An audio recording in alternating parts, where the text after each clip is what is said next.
Day 4 of Diddy's trial has ended, and it's now confirmed that Cassie will be the first person to testify against him. Diddy's lawyers are saying that Cassie used to beat Diddy and that he was actually the victim. Joe Rogan talked about how Cassie's testimony will end Diddy's career. This shows that Cassie saw everything Diddy was doing in his operation. Jury selection is almost done, and Diddy just told the judge that he feels nervous about what's going to happen to him. Jury selection is officially underway in the sex-trafficking trial of Sean Diddy Combs. Chloe Malas was in federal court today, and Chloe, no jurors selected, but a pretty revealing start to the 8-week trial. Lester, that's right. It was an illuminating first day of court. Combs entered the courtroom wearing a crew neck sweater and a white button-down shirt. He had some gray in his hair and in his goatee. And at one point, he told the judge that he needed to use the bathroom and that he was feeling a little bit nervous. Now, also, several celebrities were named today, although they haven't been accused of any wrongdoing. They might be mentioned during the course of the trial. Their names are Michael B. Jordan, Mike Myers, Kanye West, and his former girlfriend, Cassie Ventura, who has accused him of years of physical and emotional abuse. And she is expected to testify during the trial. Now, Combs has vehemently denied all of the allegations against him. I also want to point out that celebrity attorney Mark Garagos, he was present in the courtroom. His daughter is Tenny Garagos, one of the lead attorneys for Combs throughout this trial. Now, a source telling NBC News that he hasn't joined the team, but he is advising on jury selection. Court documents now confirm that Cassie will be questioned. However, Diddy's legal team says that both of them hit each other and Diddy is actually the real victim. Diddy's lawyer, Mark Agnifilo, said that Cassie Ventura is a strong person who wouldn't have been forced into sex by Combs.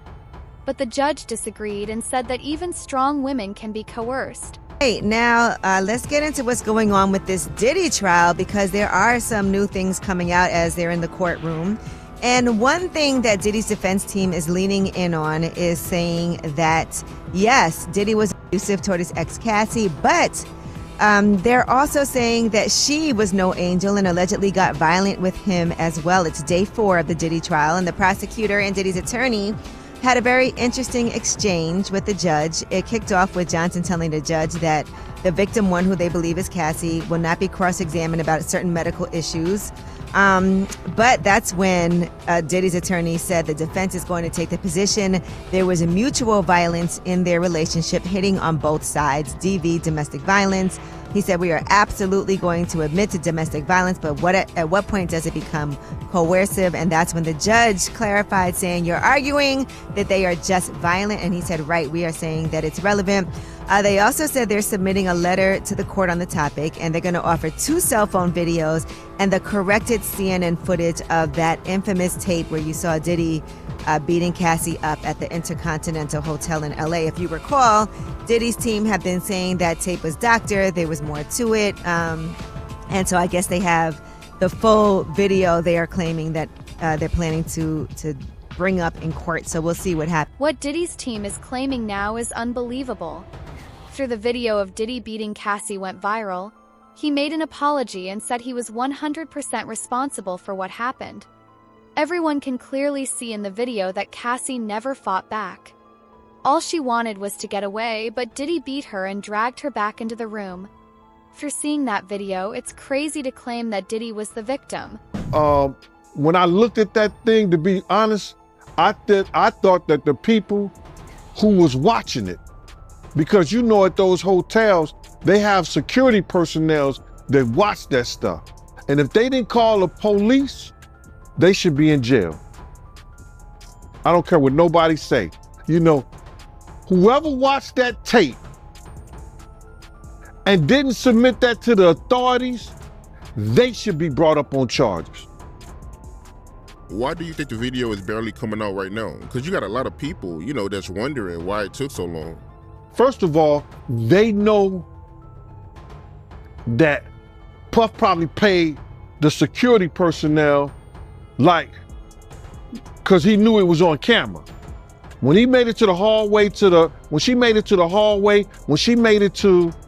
that phone, once that phone picked up, that's going straight to security.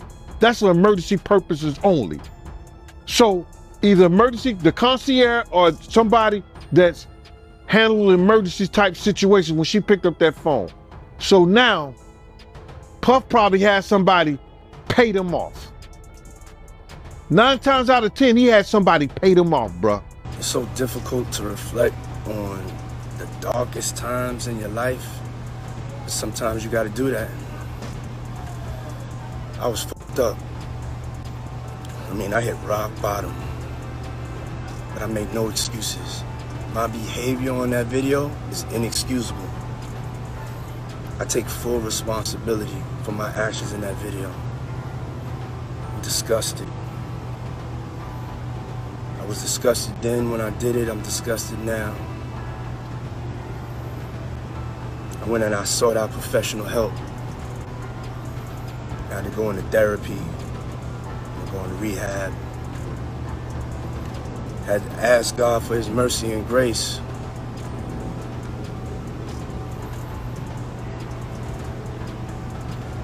I'm so sorry. But I'm committed to be a better man each and every day. I'm not asking for forgiveness. I'm truly sorry. Cassie is ready to testify against Diddy, and there are reports that we might see her on the stand as early as next week. Cassie is the only victim named in this federal case who will testify without hiding her identity. In court on Friday, prosecutors said they'll call 2 quick witnesses before Cassie. Her testimony will take up most of the first week. Remember, Cassie is pregnant with her 3rd child and due next month, but she has still agreed to testify. Let's talk about the showdown in the courtroom over the bombshell video allegedly showing Sean Diddy Combs beating his then-girlfriend Cassie Ventura. Now, Diddy's lawyers are arguing to exclude the footage from the rapper's upcoming sex trafficking trial. Legal contributor Brian Buckmeyer joins us now with more on what this could mean for the high-profile case. So good to have you. Okay, so they want this video left out. What's their argument for this?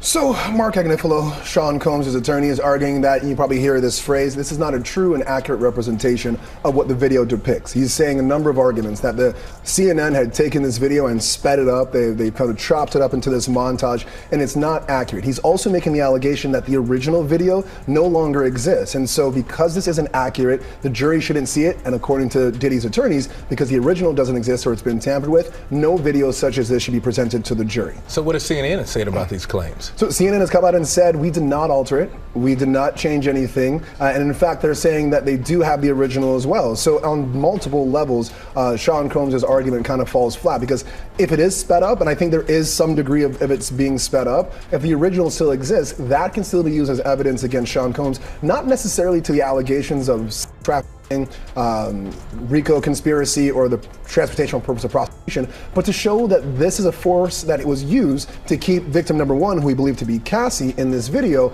under his control for the purpose of trafficking and this RICO conspiracy. All right, Cassie, she plans to testify against Diddy at the trial, and she's going to use her name. So a lot of the women who have accused Diddy are anonymous. They're Jane Doe or Victim 1 or John Does. Or John Does.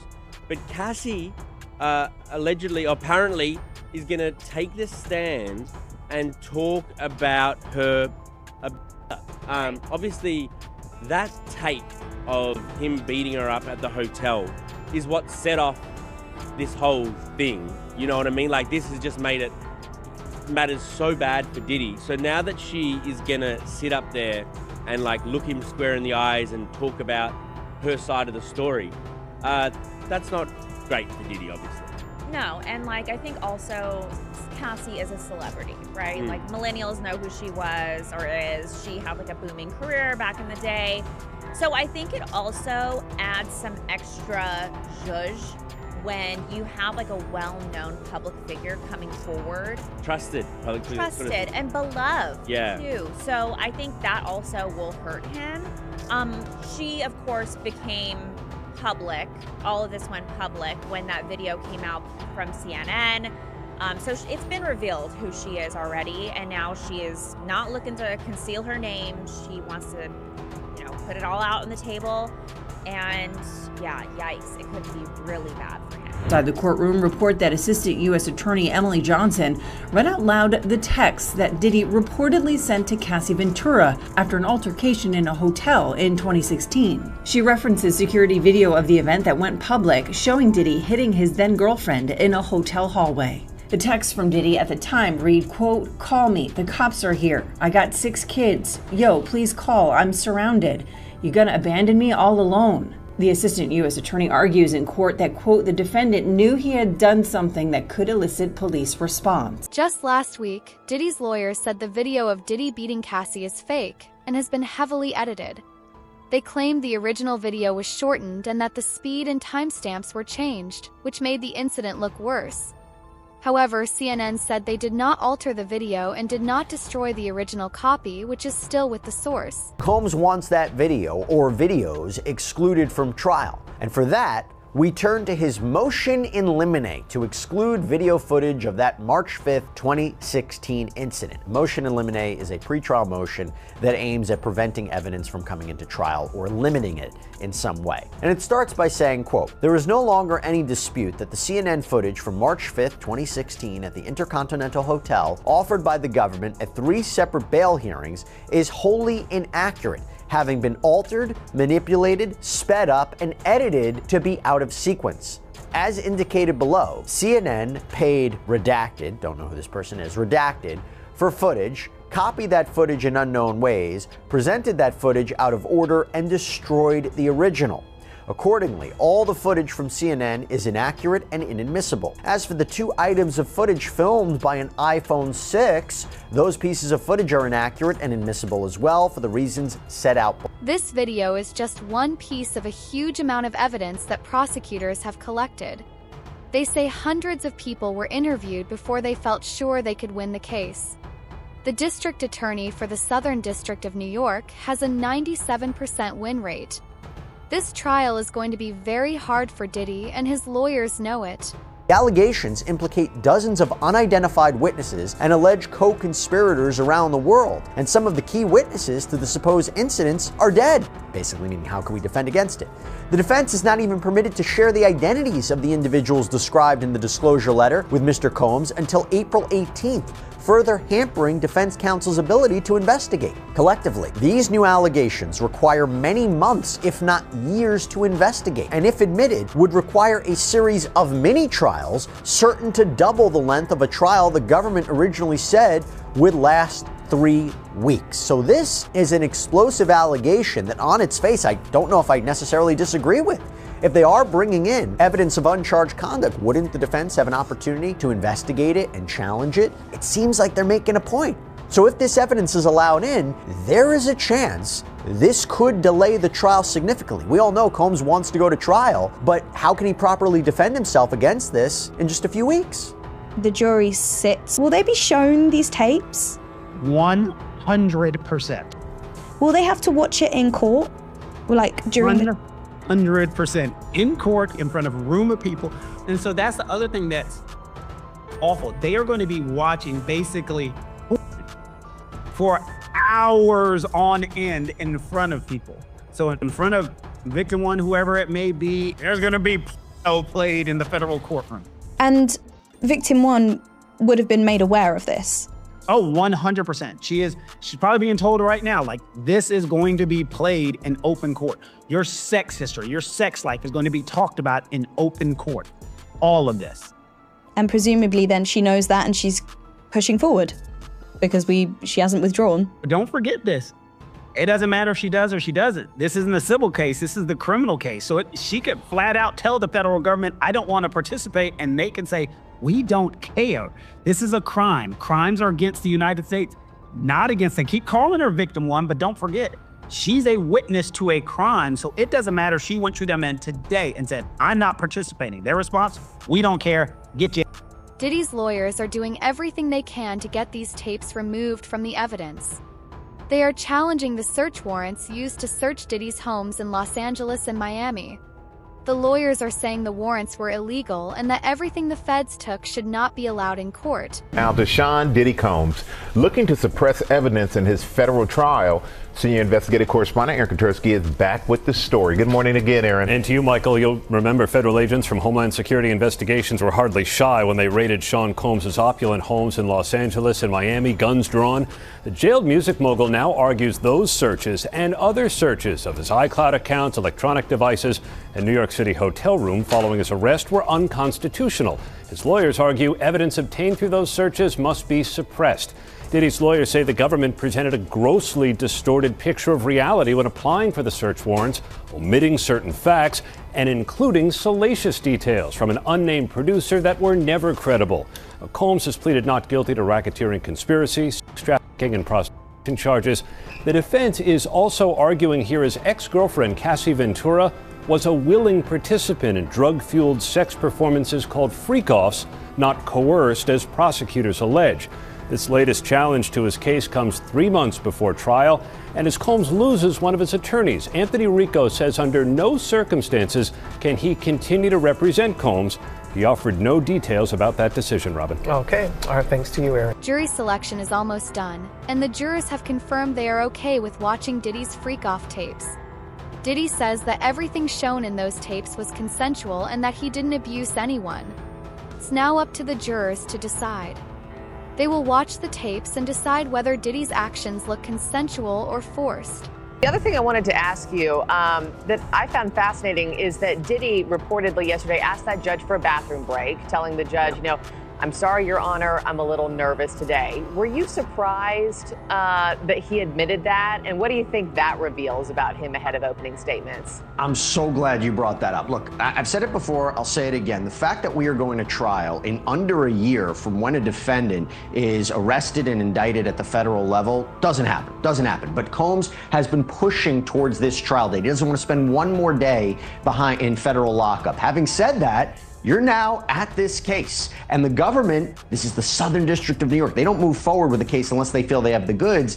He's looking at not only life in prison, and the maximum charge, but potentially decades in prison. The third charge that he's facing, transportation to engage in prostitution, that can carry 10 years in prison, and some argue that's the most straightforward charge to actually convict him on. So I think he's feeling the weight of what's happening. Jury selection, a panel of his peers coming in to decide his fate. It is real right now for him. Of course, they're all going to know who Sean Combs is, but they're going to need to find jurors who, despite the fact that they are familiar with Diddy, they still can be fair. Prosecutors say Combs turned his significant business interests into a criminal enterprise to plan elaborate sex parties, including drug-fueled marathons where women were coerced into sex and then threatened if they didn't keep quiet. The jury pool filling out a 17-page questionnaire, answering questions about their impartiality amid warnings the evidence is graphic and sexually explicit. The judge has drilled down on some of those questions that they answered in the questionnaire to see whether or not they had any issues to serving in this trial. Joe Rogan has talked about Diddy many times on his podcast. The stories he's heard match what people are saying about Diddy and what Cassie is claiming. Joe said that Diddy used to hire professionals to have sex with Cassie and was pimping Cassie out to other men. According to Joe Rogan, all of this happened because Diddy had been corrupted by extreme wealth and power. There's so many horrific accusations involving young singers, children. Yeah, it's disgusting. It's insane. He makes R. Kelly look like a decent guy. Yeah. It's so crazy. It is crazy. And meanwhile, the guy was hanging out with Oprah, hanging out with Obama, Jay-Z, everybody. I'm sure the Clintons were there at some point. Maybe Bill. I mean, everybody hung with Diddy. That's the other tricky thing. Diddy hung out with everybody. And I've spoken to a bunch of people who are like, yo, great dude, always there for you, never asked for a single thing. Till 1 a.m. And then freak off. Everybody says, get out of the house. Yeah. It's like the gremlins start eating after midnight. Everybody who tells the stories I saw I go upstairs and these dudes are fucking right on the couch. Yeah. And then I go in this room and these guys are fucking and it's and pros. Apparently he was getting male gigolos to fuck girls. Girls. Yeah, that was one of the rumors, the male freak off. So he would gigolos. hire the professional dicks to have sex with the girls. And I think he would watch allegedly. That's what was alleged, I think. Yeah, there's a lot of crazy stuff going on. And that's the other thing, I wonder, is that just a power thing? It's a Caligula thing. What does that mean? Caligula, the emperor. Did you ever see that movie, Caligula? No. It's about just Roman empires being completely out of control. Caligula is almost like porn, and it was a movie made, I want to say in the 70s. It's a crazy movie. But it's just detailing extreme excess where you can never fill the hole. But what is the hole you need to fill? Like, I'm trying to find, like, what's the just catalyst? Chaos. What year was this? 79. Yeah. That's Malcolm McDowell, right? Yeah. Yeah, the dude from Clockwork Orange. Yeah. It's a crazy movie, man. But it's still mild in comparison to what Absolute have. Absolute power corrupts. Caligula. Okay, so then there's the question. It's like, can you take a completely normal person, give them power, and then they become that? Or does it take a power-hungry person that has this void that they need to be filled, that needs to be filled, and then when they are given that power, you see the worst version of them? Ask your CIA boy. I bet he's got the answers. I bet he knows the exact formula. This is the same thing that Diddy's alleged sex slave, Jonathan Audie, said back in 2018.